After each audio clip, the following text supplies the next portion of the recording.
옆에 계신 분들과 인사하실 때에 할렐루야 사랑하고 축복합니다. 잘 오셨습니다. 함께 인사하실까요? 네.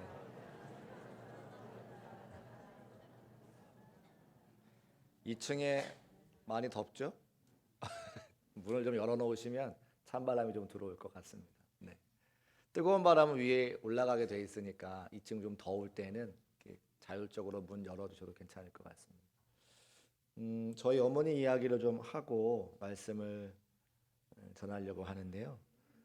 저희 어머니가 목사님이신 건 다 알고 계시고 이제 은퇴하셔서 그래서 이제 본인 교회에서 예배를 드리시고 또 제가 설교하는 걸 자꾸 들으십니다. 그래서 당신의 이야기 하시는 걸 굉장히 싫어하시는데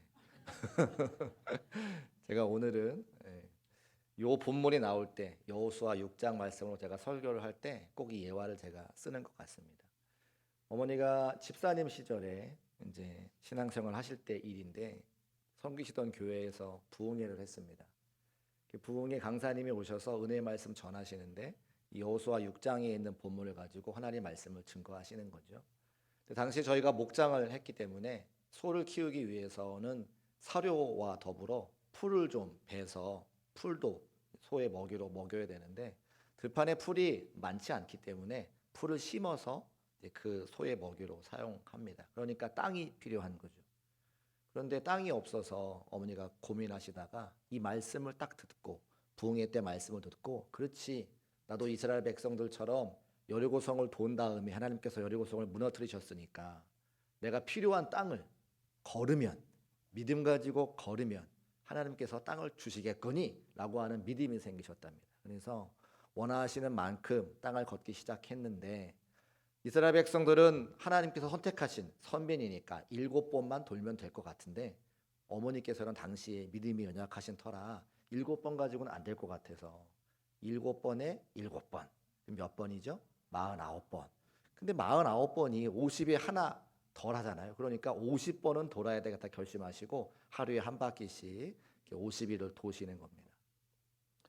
그래서 어머니 생각에 50번을 도시면서 이제 한뭐 45, 46번 돌 때에 마음속에 어떻게 하나님이 응답하실까 그런 마음에 기대가 생기더래요. 마지막 50번째 도는 날 갑자기 맑았던 하늘에 구름이 싹 끼면서 하늘에서 천둥과 번개를 치며 하나님께서 말씀하시길 이 땅을 가져가보라 으아으아으아으아 이렇게 응답하실 것 같은 그런 마음에 기대함을 가지고 마지막 50바퀴를 도셨습니다. 50바퀴를 돌고 났으니까 하늘에 정말 구름이 확 끼고 하늘이 열려서 하나님의 음성이 들리기는커녕 아무 일도 일어나지 않았다는 거예요. 그래서 그렇지, 내가 믿음이 부족해서 하나님께서 응답하지 않으셨나 보다라고 마음을 단념하시고 또 삶을 열심히 사셨습니다. 그런데 세월이 한참 지나서 옆에 집과 저희 집의 땅의 경계를 확인해야 되는 그런 이제 지적도라고 하나요? 그걸 만들게 되는 일이 있었는데 그때에 전문가를 불러서 땅의 경계를 확인하게 되는 거죠. 근데 그 땅의 경계를 확인하고 지도를 딱 받아든 순간 어머니께서 무릎을 탁 치며 하나님께 감사 기도를 올려드렸다는 거예요. 그때는 50번 돌고 났을 때는 아무 일이 일어나지 않았지만 세월이 한참 지나서 20년 만에 땅의 경계를 확인해 보니까 어머니가 걸으셨던 그 길 한 치도 오차가 없이 당신의 소유가 되신 것을 알게 된 거죠. 제가 그 말씀을 드리면서 하나님의 은혜는 참 놀랍다. 하나님의 시간표와 우리의 시간표가 다르기 때문에 그 당시에는 응답 주지 않으신 것 같았지만 하나님의 때에 하나님의 방법으로 정확하게 응답하시는 그 하나님을 저와 제 어머니가 경험하게 됩니다. 제가 그때 우스갯소리로 그런 말씀 드렸어요. 좀 더 큰 믿음 가지고 넓게 도르시지.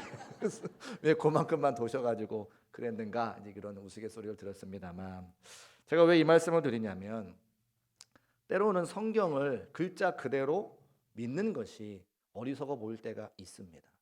이스라엘 백성들이 여리고성을 돌아서 내가 똑같이 그 땅을 밟으면 하나님이 과연 응답하시겠는가라는 생각을 갖기도 하지만 하나님께서는 우리의 순수한 마음을 보시고 우리의 소원을 갖고 기도하는 그 모습을 보시고 하나님께서 하나님이 원하시는 때에 원하시는 방법으로 응답하시는 것을 꼭 기억하시기를 주의 이름으로 축복합니다. 그리고 또 한 가지 그렇게 글자 그대로 순종하는 것도 필요하지만 사실은 많은 부분에서 하나님께서 여러 가지 사건들을 통해서 우리에게 삶의 원리를 알게 하시기 위해 주의 말씀을 허락해 주셨다는 거예요. 계속해서 여호수아의 말씀을 증거하고 있는데 여러 가지 사건과 상황은 다 다르지만 주시는 말씀은 한 가지입니다. 이스라엘 백성들을 인도하신 그 하나님께서 우리의 삶도 인도하신다. 할렐루야. 우리를 자녀 삼아 주신 그 하나님께서 이스라엘 백성들의 삶의 자리를 인도하시는 것처럼 우리의 모든 삶의 자리도 인도하시겠다고 하는 한 가지의 말씀을, 그 삶의 원리를 계속해서 우리에게 주고 계시는 것이죠. 그래서 우리가 그 말씀 가만히 생각해 보면 이스라엘 백성들에게 요단강을 건너라 말씀하셨잖아요. 요단강이 흐르고 있습니다. 요단강을 멈춰 주시고 건너가라 하신 게 아니라 요단강이 흐르는 중에 건너가라 먼저 말씀하시죠. 그 말씀을 믿고 순종하여 한 걸음 걸을 때에 그 요단강물이 멈춰지는 기적을 경험하게 되는 겁니다. 하나님께서 이스라엘 백성들을 인도하신다. 또 요단강이 멈췄을 때에 그 강 중앙에 있는 돌을 취에다가 기념비를 삼아라 말씀해 주셨잖아요. 왜 기념비를 삼았습니까? 후손들에게, 자녀들에게 하나님이 우리 인생을, 너의 부모들을 인도하신 그 사실을 알려주기 위해서, 가르치기 위해서 기념비를 세우라 말씀해 주셨습니다. 모든 사람들이 요단강을 다 건너고 난 다음에 본격적으로 가나안 사람들과 전쟁을 치러야 되는데 하나님께서 할례를 명하셨습니다. 할례를 행하면 일주일은 꼬박 누워 있어야 되는데 믿음으로 할례를 행한 이스라엘 백성들에게 하나님께서 주시는 메시지는 무엇입니까? 너희가 할례를 행하고 다 누워 있다 할지라도 내가 너희를 지키겠다. 내가 너희를 인도하겠다. 한 가지의 말씀을 주시는 겁니다. 똑같은 맥락에서 오늘 이스라엘 백성들이 여리고성을 무너뜨려야 되는 그 상황 가운데도 같은 말씀을 주시는 거예요. 여리고성은 이스라엘 백성들의 힘과 능력으로는 무너뜨릴 수 없는 난공불락의 성이지만 하나님께서 함께해 주셔서 그 하나님을 믿고 따르는 이스라엘 백성들이 그 여리고성을 무너뜨려 그 땅을 정복하게 하시는 하나님이 우리를 인도해 주시는 그 메시지를 주시고자 오늘의 사건을 우리에게 보여주고 있다는 겁니다. 그래서 오늘 말씀을 통해서 이스라엘 백성들의 주인 되셔서 그들의 삶을 인도하시는 그 하나님을 우리의 주인으로 모시고 그 하나님 말씀에 순종할 수 있는 우리 중국교회 모든 성도의 삶이 되시기를 주의 이름으로 축복합니다. 이제 이스라엘 백성들이 여리고성 전투를 앞두고 하나님께서 그들에게 명령하시는 것이 나오는데 우리 3절 말씀 같이 한번 읽어보겠습니다. 시작. 너희 모든 군사는 그 성을 둘러 성 주위를 매일 한 번씩 돌되 엿새 동안을 그리하라. 아멘. 하나님께서 구체적인 여리고 공격 작전을 알려주시는데 너무나도 어이없게 그 성을 돌아라 라고 말씀하십니다. 제사장들과 함께 하루에 한 번씩 6일을 돌고 마지막 7번째 되는 날에는 6바퀴를 돌으라. 그리고 크게 나팔을 불고 소리치면 성벽이 무너질 것인데 그때 이스라엘 백성들이 다 쳐들어가 공격하여 그 성을 취하라 이렇게 말씀을 주십니다. 참으로 황당한 명령이 아닐 수가 없는데요. 예루살렘 동북쪽으로 약 30km 떨어진 이 여리고성은 32제곱킬로미터가 되는 중간급 규모의 성입니다. 근데 가나안 출입구를 지키고 있는 성답게 가나안 사람들이 아주 두텁게 그 성벽을 쌓아 올렸습니다. 그래서 정상적인 군사 작전으로는 그 성을 쉽게 무너뜨릴 수가 없다고 합니다. 또 가파른 경사 언덕 끝에 여리고성이 세워져 있고 그 앞에 올라가는 길목에는 벽으로 또 바위로 이렇게 세워놨기 때문에 여러 가지 장애물 때문에 그 성으로 올라가는 것이 쉽지 않았다라고 기록하고 있습니다. 또 많이 설치된 그 망루 같은데 높은 곳에 올라가서 적군들이 어떻게 쳐들어오는지를 다 미리 확인할 수 있게 되어서 잘 준비가 가능한 그런 성벽이었다고 하는 거죠. 또 성 안에는 가나안 땅으로 침략하는 수많은 사람들을 무찌르기 위해서 잘 훈련된 군사들이 준비가 되어져 있습니다. 그에 비해서 이스라엘 백성들은 전혀 전쟁 준비가 되어 있지 않는 상황인 거예요. 우리가 잘 아시는 것처럼 이스라엘 백성들은 광야 40년 동안 뭘 했습니까? 주로 걸었습니다. 하나님의 구름 기둥과 불 기둥으로 인도하시는 것을 바라보고 그냥 걸었습니다. 그들이 전쟁 준비를 한 게 아니잖아요. 더군다나 변변한 군사 장비도 없었습니다. 그러니까 객관적인 전력으로 보자면 백전백패인 거죠. 이길 수가 없는 겁니다. 또 한 가지, 이런 여러 가지 악조건 속에서도 반드시 이겨야 되는 것은, 이 여리고성은 가나안 땅 중간에 위치했기 때문에 이 여리고성을 정복해야 남과 북으로 나눠져 있는 가나안 사람들이 서로 모이지 않을 수 있도록 그 허리를 끊는, 그래서 이 여리고성이 중요하다는 거예요. 교통과 또 군사의 요충지였고, 지금 이스라엘 백성들이 가나안 정복하는 첫 번째 전쟁이기 때문에 반드시 승리를 거둬야 나머지 전쟁이 수월해지는 그런 중요한 전쟁이었다고 하는 겁니다. 그런데 그런 중요한 전쟁에 잘 준비가 되지 않은 이스라엘 백성들에게 하나님께서 알맞은 방법과 알맞은 전략으로 그들을 인도하셔야 되는데, 우리가 생각해 봐도, 이스라엘 사람들이 생각해 봐도 너무나 어처구니 없는 명령을 하시잖아요. 성주의를 돌아라. 하나님께서 왜 이런 어처구니 없는 방법을 말씀하셨을까? 설교를 시작할 때도 말씀드렸지만, 또 여러분의 지난 설교를 통해 강조 말씀을 드렸지만, 우리 삶의 주인 되시는 그 하나님을 바라보기 원하시는 하나님의 음성이 이곳에 기록되어져 있다는 거죠. 사람의 이성으로, 사람의 생각으로, 사람의 경험으로는 할 수 없지만 하나님을 믿고 신뢰하고 따라가는 자에게 허락하시는 하나님의 기적을 경험하게 하기 위한 하나님의 또 다른 방법인 것을 말씀을 통해 알 수 있습니다. 어떻게 알 수 있느냐? 2절 말씀을 읽어보면 알 수가 있는데요. 우리 2절 말씀 같이 한번 읽어보겠습니다. 시작. 여호와께서 여호수아에게 이르시되 보라, 내가 여리고와 그 왕과 용사들을 내 손에 넘겨 주었으니. 아멘. 하나님께서 확신에 차서 여호수아에게 말씀하시죠. 보라. 첫 마디가 보라 말씀하십니다. 보라는 것은, 확신에 차서 말씀하시는 것은 무슨 말씀일까요? 자신이 있다는 거예요. 하나님께서 이미 전쟁의 승리를 거둬 놓으셨기 때문에 보라라고 여호수아에게 자신 있게 말씀하시는 거죠. 뭘 보라 말씀하십니까? 내가 여리고와 그 왕과 용사들을 너의 손에 넘겨 주었다. 이미 전쟁의 승패가 나누어져 있다라고 말씀하시는 겁니다. 아직 가보지 않은 길이지만, 아직 하지 않은 전쟁이지만 하나님께서 승리하셨다고 말씀하시면 승리하는 것임을 믿으시기를 주의 이름으로 축복합니다. 제가 지난주에도 함께 나눈 구호가 있어요. 하나님이 하시면 됩니다 하셔야죠. 하나님이 하시면, 하나님이 하시면 아니요. 하나님이 하시면 됩니다. 하나님이 하시면 쉬워요. 다시 해볼까요? 하나님이 하시면, 하나님이 하시면 그렇죠.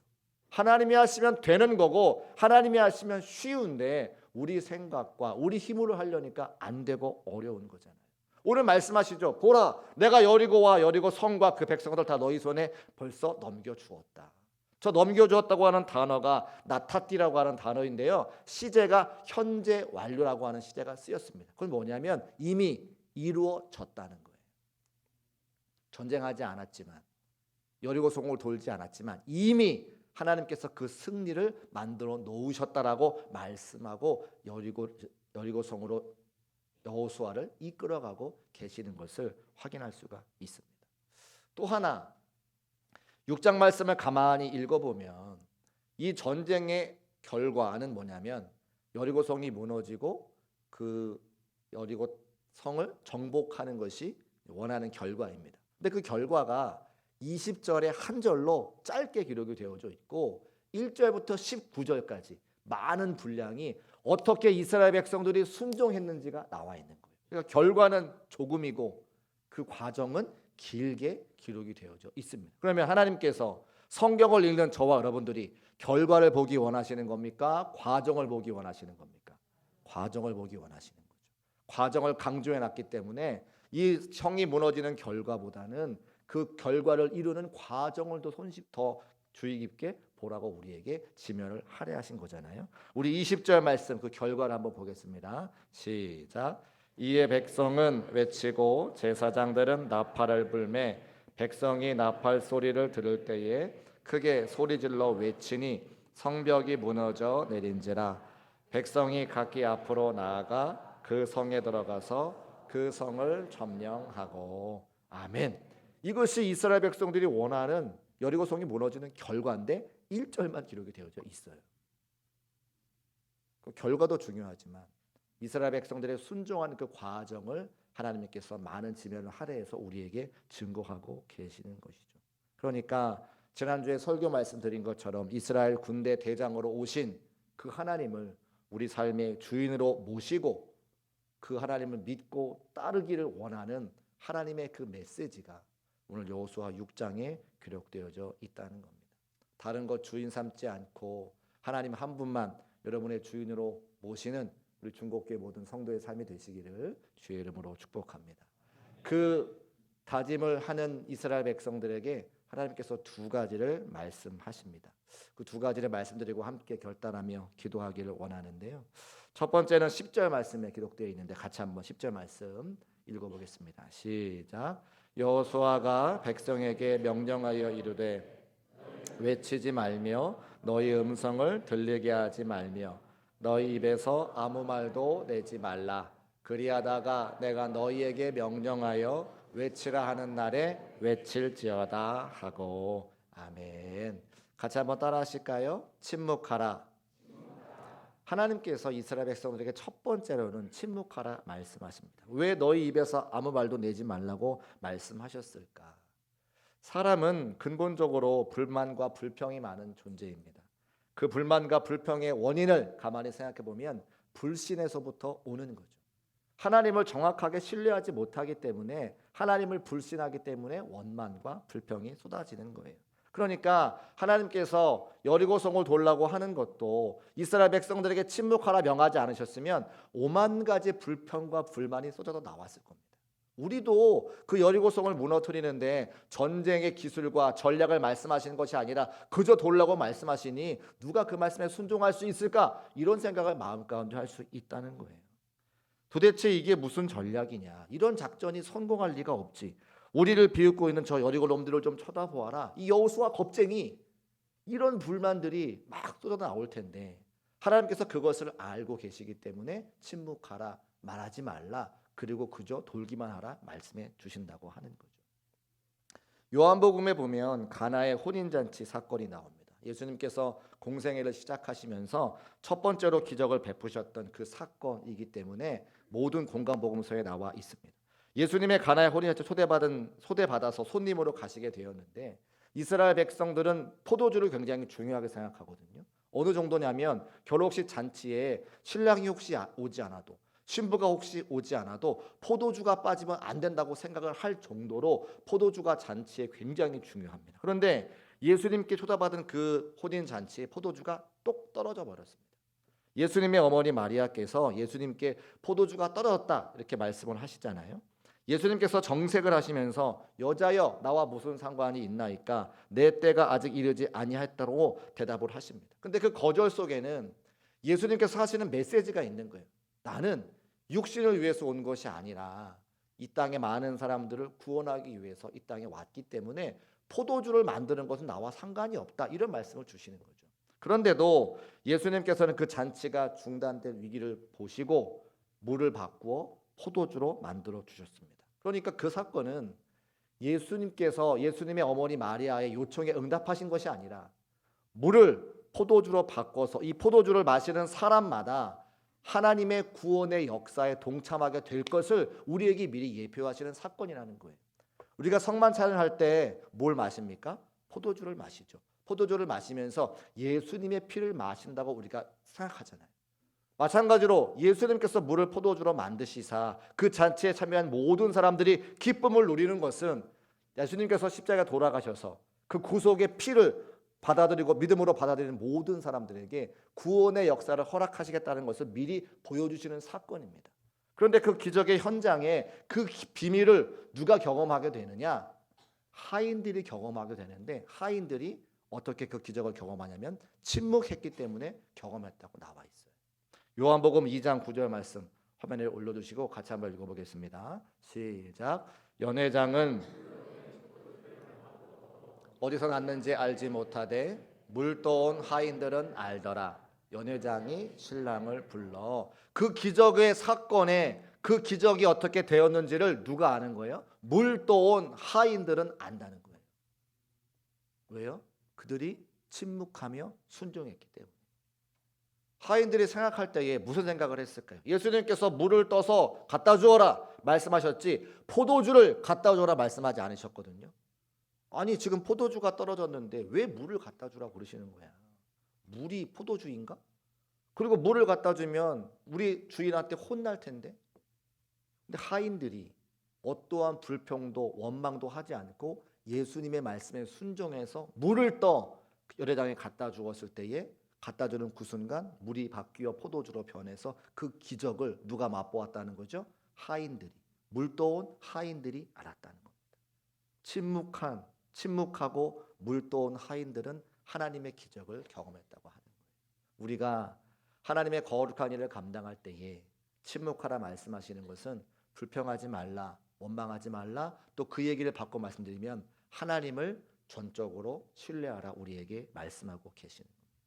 이스라엘 백성들이 여리고성을 돌 때에 여러 가지 불평과 원망할 수 있었지만 그들이 침묵했기 때문에 여리고성이 무너지는 기적을 맛볼 수 있었습니다. 사랑하는 여러분, 하나님을 주인으로 모실 때에 전적인 신뢰를 가지고 전적인 믿음 가지고 원망하지 않고 불평하지 아니하는 저와 여러분 되시기를 주의 이름으로 축복합니다. 두 번째, 이스라엘 백성들에게 무엇을 명하셨는가? 같이 한번 따라 하실까요? 계속 걸으라. 계속 걸으라. 두 번째로는 계속 걸어라 말씀하시는 거죠. 14절 말씀 화면에 올려두시고 같이 읽어보겠습니다. 시작. 그 둘째 날에도 그 성을 한 번 돌고 진영으로 돌아오니라. 엿새 동안을 이같이 행하니라. 아멘. 여리고성이 서서히 천천히 무너진 게 아닙니다. 단번에 무너졌거든요. 그러면 이스라엘 백성들이 한 바퀴 돌고 그 다음 날 또 한 바퀴 돌고 그 다음 날 또 한 바퀴 돌았을 때 마음 가운데 기대하는 게 있잖아요. 내가 한 바퀴 돌면 벽돌이 좀 움직여서 내가 돌 때에 이 돌의 효과가 좀 나타나면 좋겠는데 아무런 낌새가 보이지 않는 거죠. 그 다음 날 걸으면 내가 걷는 발걸음 가지고 좀 땅이 진동해가지고 이 걷는 것이 잘하고 있는 것임을 좀 확인받고 싶은데 그렇지 않았다는 거예요. 하루에 한 바퀴씩 6바퀴를 돌고 마지막 7째 날 마지막 6바퀴를 돌 때에 성이 와르르 무너졌지 매일매일의 삶의 자리에서 어떠한 증거도 나오지 않았을 때에 이스라엘 백성들은 순종하여 계속 걸었다는 겁니다. 우리가 그 마지막 1분 마지막 1시간 기도하지 못해서 하나님의 위대한 역사와 기적이 내 삶에 이루어지지 못하는 것이 얼마나 많습니까? 끝까지 인내하지 못하기 때문에 끝까지 순종하지 못하기 때문에 끝까지 그 믿음이 없어서 하나님의 위대한 기적의 역사가 내 삶에 이루어지지 못할 때가 너무나 많다는 거예요. 사랑하는 여러분, 기왕 믿으시는 거 끝까지 믿어서 하늘의 은혜를 경험할 수 있는 저와 여러분 되시기를 주의 이름으로 축복합니다. 그때 7이라고 하는 숫자가 중요합니다. 여러분, 제가 오늘 말씀드리지 않았지만 성경을 가만히 읽어보면 7이라고 하는 숫자가 굉장히 많이 반복되어져요. 7 제사장, 7 나팔, 7째 날, 7바퀴. 성경에서 잘 아시는 것처럼 7이라고 하는 숫자는 완벽한 숫자입니다. 하나님께서 일하시는 그 장면을 7이라고 하는 숫자로 나타낼 수가 있는 거예요.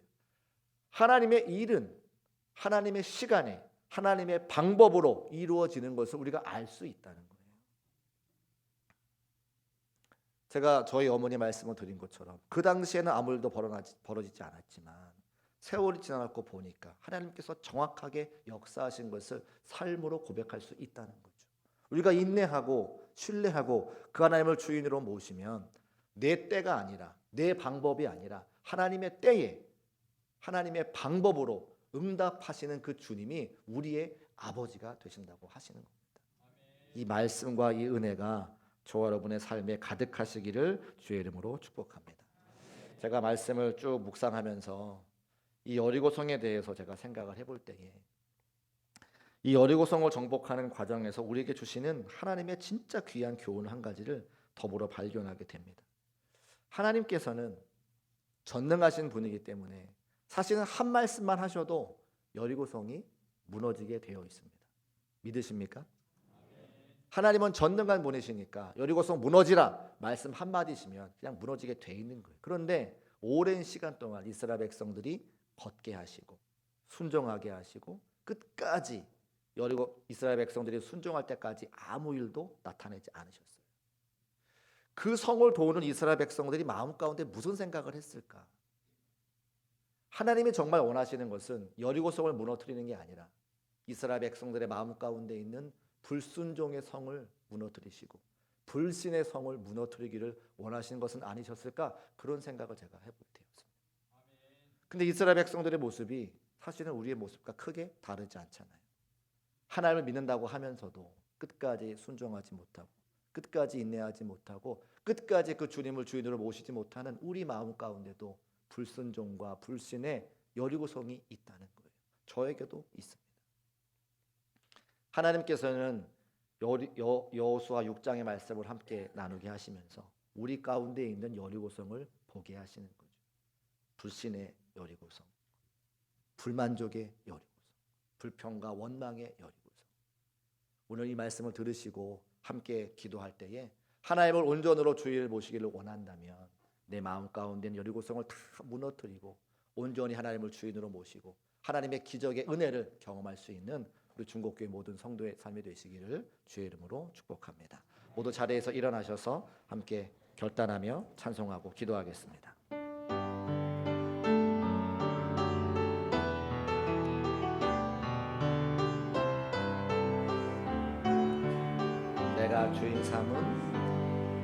내가 주인 삼은 모든 것 내려놓고 내 주 되신 주 앞에 나가 내가 사랑했던 모든 것 내려놓고 주님만 다시 한번 찬송합시다. 내가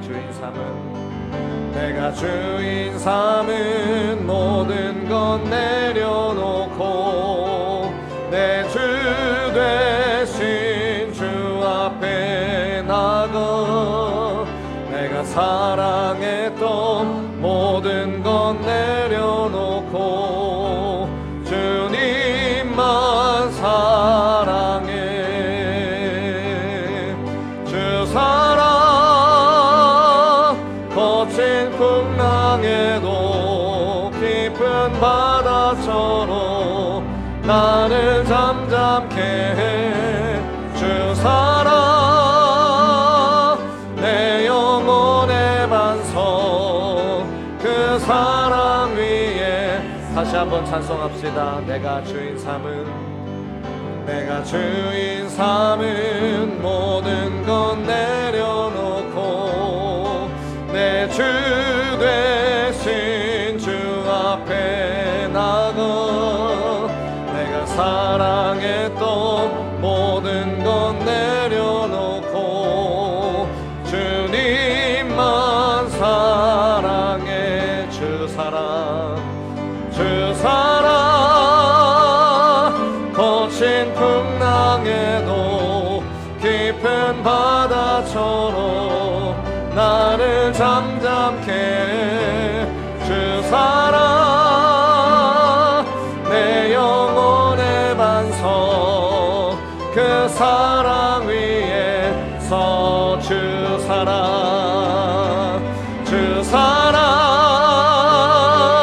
거친 풍랑에도 깊은 바다처럼 나를 잠잠케 해. 주 사랑 내 영혼의 반석 그 사랑 위에